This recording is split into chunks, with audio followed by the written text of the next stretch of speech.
Good morning. I want to begin by saying thank you for being a part of our community.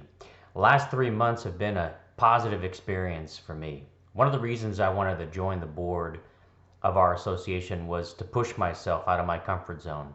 With all the unrest and political tension we've had over the last several years, I feel it's important that you know that our board is diverse.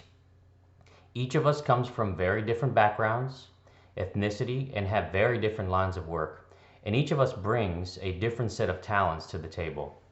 I'm pleased to share that last night our board had its first official monthly meeting. We had a packed agenda and only ran about 15 minutes long, which I think is a huge accomplishment for an HOA meeting. I want to give a huge shout out to Lamisha Dixon and Cindy Akeroyd for their help on the community survey committee. Last night they teamed up to present the final draft of the survey, which the board accepted. The project itself is running on schedule, and the next step now is to research and present how the survey will be delivered, the cost, and so on and so forth. We expect to hear this update during the next board meeting on Wednesday, April 28th. So what's the plan? I'm sure that's what everybody's wondering. What's the board going to get done this year? So here's our priorities for this year. Overall association management. We must get more organized. Prior boards have relied too heavily on the management company to do all the work, and therefore we have become disorganized in a lot of ways. Although CIRANET is a robust system and stores all of the member inquiries, emails, documents, financials, violation information, and so on, there are still many gaps and operational risks we need to address. The board has voted to purchase an annual membership of Office 365, which will enable us to each have standardized email addresses by role, have continuity of email correspondence, so when new board members join, we'll be able to have that history, have a centralized data archive and document storage location, and develop a centralized master set of HOA procedures for each role and function, which does not exist today. Landscaping and common areas. As you no doubt have noticed, virtually all of our common areas have dead Indian hawthorns from the winter storm. We are currently working with Nortex to evaluate all options to either replace as is, replace with something different, or even to pursue a complete refresh of our common areas. Unfortunately, regardless of which option we select, the cost is going to be high, and we must come up with a fiscally responsible plan to repair the damages and to maintain the overall appearance of our community. No decisions have been made at this point, and let me assure you that given the level of expense, we will be engaging you, the community, for feedback prior to making a final decision. You should also note that any significant changes to our common area and landscaping would have to be approved by the city prior to implementation. Now, on to violations, covenants, and restrictions. This is a very hot topic for many people, and I want you to know that this subject is top of mind for the board. The board has developed a new procedure to address aged violations. These are violations that are hundreds, maybe even years old. So now, starting immediately, each month, RealManage will complete a custom form that we've created for each of the top 3 most aged violations. The form is meant to provide the board with all the relevant details of the violation, along with recommendations from the association attorney for how to address and bring the homeowner into compliance. The form will be delivered to the board 7 days before each monthly meeting to allow us time to discuss and ask questions. Then during the executive session, we will vote on how to proceed on each one until they're all resolved.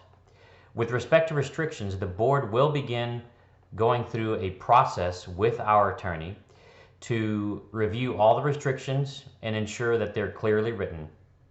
No decisions have been made, no changes have been made at this point, but we will keep everyone posted of any changes on this front. Trust me when I say this.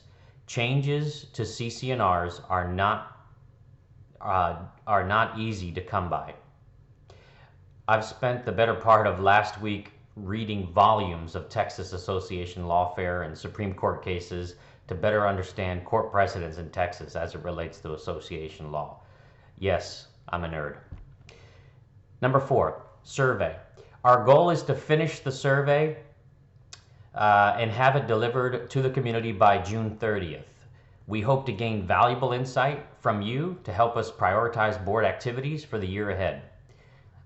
And number 5, events, activity, and fun. As an update, the board has voted to open the pool and spray parks at full capacity, provided that waivers are signed. If you already completed one last year, you do not need to complete another one until next year. And really, the idea here is, with the recent order by Governor Abbott, we can no longer justify having the restrictions in place. Now, we fully acknowledge how passionate some people feel about COVID-19, but we remind you that for every person who feels passionate about masks and restrictions, there are other folks who also feel passionate about not wearing masks or having restrictions. Before COVID-19, we all swam at the pool at our own risk, and now, in a post-COVID world, we will continue to swim at our own risk. We ask that you use common sense and safety first when using the pools and spray parks, and treat our property as if it were your own, with care and respect. The community garage sale, it looks like we've confirmed the date for that. That will be on May 1st. So now is the time to start your spring cleaning and start making that list of items you want to get rid of and sell.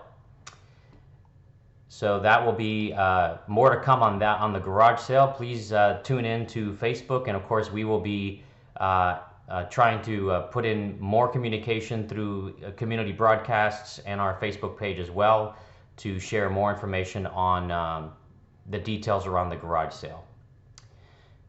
And then also, it's come to our attention that there are groups of homeowners that are banding together to organize events for themselves and for the kids.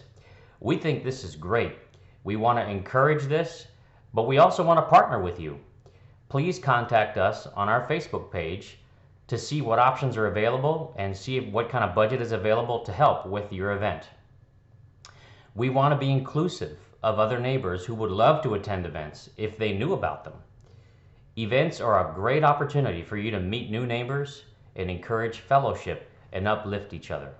So we encourage this, and we want to partner with you. In closing, please remember that our community is very large. With almost 1,300 homes, we have many complex issues.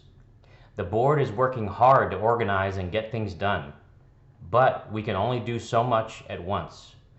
The board members are volunteers made up of your neighbors who are taking hours away from their families to help with HOA activities. That said, we need your help. We need your talents. With 1,300 homes in this community, I know we have event planners, landscape experts, electricians, builders, attorneys, CPAs, web developers, marketing and advertising experts, social media experts, photographers, video editing experts, DJs, musicians, and so on and so forth, who would have a positive influence on our community and the association. If you think you might be interested in helping, please let us know. We would love the help. We would love to talk with you about how you could best use your talents to help the community, and we look forward to hearing from you soon. Thank you, and we'll see you next month.